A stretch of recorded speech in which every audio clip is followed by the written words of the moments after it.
an experience that changed your way of seeing Mexico in this visit? Yeah, in this visit, yes, it is very much that I heard quite a lot about Mexico, of course, usually, since it is a very big country, but not as much as what I see now and what I heard is difference. It is a very, very big country and densely populated city, the Mexico City is, but still quite well controlled. I don't see that bad, you know, like I heard there's so much the drug trafficking problem is going on.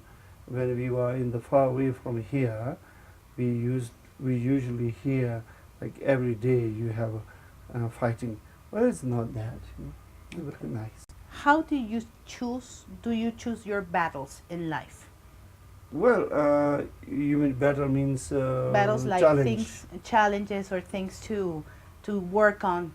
Well, I was put in position of Shamarpa, is a institution.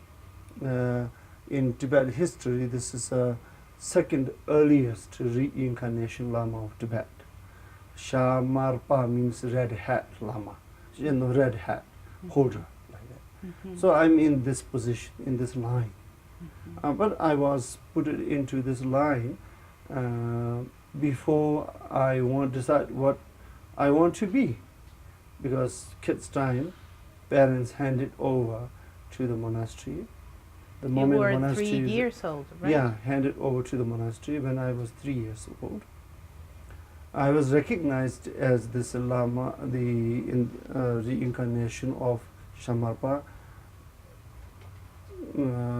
They say when I was in the mother's womb. But anyway, when I grown up, I had to carry on my responsibility as an institution of Shamarpa. It is big struggle. Is it hard? Oh, it is very, very hard. Among the old Tibetan lamas, the Shamarpa institution has had the biggest challenge. What is the most hurtful experience you have lived, but at the same time the one you've learned most from? Well, as I told you, Shamarpa's institution is very complicated. So there are a lot of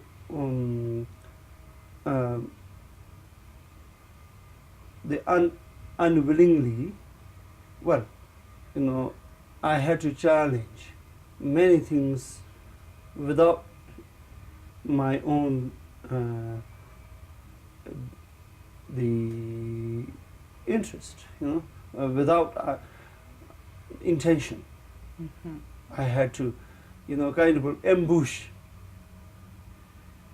connected to the politics, such as Tibetan sect politics, and then China, and then also corruption problems. So the Shamarpa's institution has been unfortunately targeted by politicians and corruptions. And also China, India, the Tibet. But you've learned from that. Yeah, then I learned a lot of things from it. What will you do if you were sure that you wouldn't fail? Well, I dedicated my duty, I dedicated my energy to carry on my duty since I'm already in it. So when good time, I cannot sacrifice the institution that I'm working for when something bad happening. Good time, I'm in that, but bad time, then I give up, is ethically wrong. So I carried on my responsible as much as I can. I tried. Well, it's quite okay. It went very well. My opposition was one time China government, and one time there's a small state of India was my opposition. So I had to challenge with many of the big big administration, government, big government. I had to challenge with them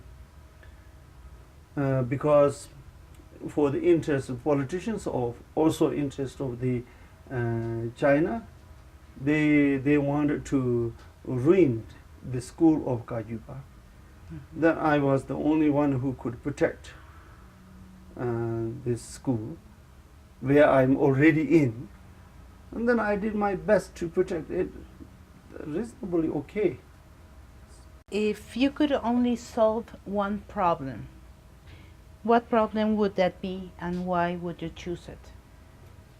Well, I think you mean the problem of the globes.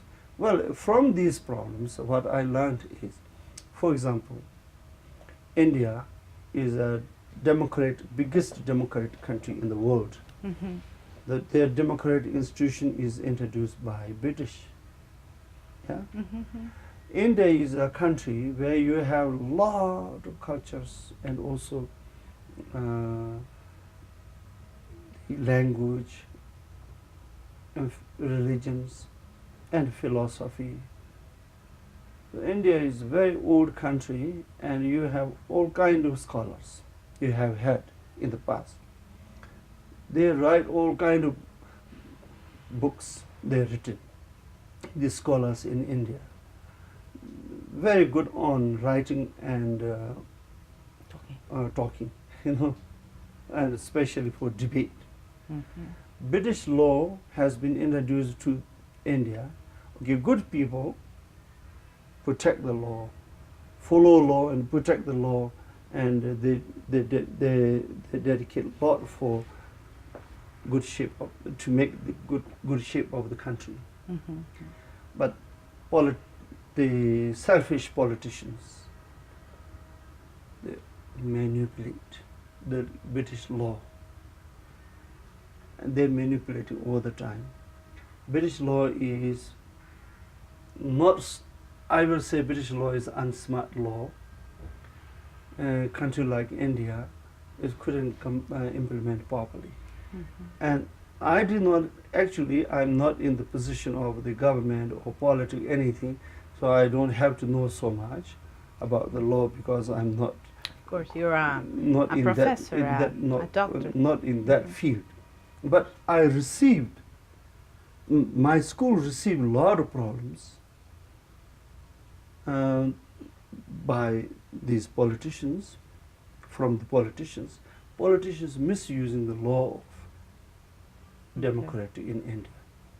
And from that I learned, oh, democratic law of England is not so good for the world. So I written a book. Of course. You know, I written a book called Transparent Democracy System, because I learned that whole world will suffer more and more under this kind of legal system, because everywhere you have law pretty much similar to British law. Communist countries may be different. I don't know so much about communist, but democratic countries in the world all are very much similar to British law as far as my understanding. And this kind of legal system will always provide opportunities for the politicians to misuse, and then all people will suffer. Therefore I wrote this book. And then you are a teacher of meditation also. If you could just resolve one problem that the modern man has, what would that problem be? If you could resolve. Well, knowledge, and then peace, yeah? Knowledge, proper knowledge, ethical knowledge, and I will say also logical knowledge. The teachings in Buddhism about this, teachings given by Buddha on ethics, and in order to develop the peace of mind. And achieve happiness, right? Yeah, because peace of mind, then you have happiness spontaneously. So once you have peace in the mind, then you have a happiness, that also ultimate happiness. Buddhist teaching provide the best on that. You know? Therefore, I don't mean people should follow Buddhist religion, but I mean people should learn the Buddhist meditation and Buddhist concept about ethics, such as compassion, love, exchange one another, instead of being selfish.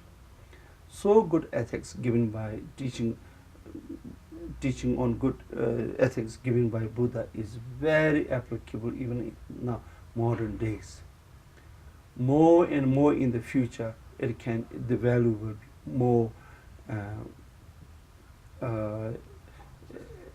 applicable. What historical moment Mhm. would you erase from the history of mankind? Erase if you could means delete. to eliminate, yeah, erase. Mhm. Well, this blind faith, I will say, blind faith means such as in India. So since I can only talk about India, Tibet, Nepal, we had in the past religion that if you satya, women burning, Mm. women has to go in the flame of husband's funeral by saying that the woman can directly go to heaven. Mm. That kind of superstitious you had in the religion. Nepal was terrible. In 1600, Nepal exercised that kind of religious practice so badly. And in Tibet also, a lot of similar like that have happened. Even in Buddhist time, but the rulers are very selfish. Mhm. So that kind of belief, religious, the ignorant religion, controlling the country should Mhm. be erased. Okay. Yeah. Well,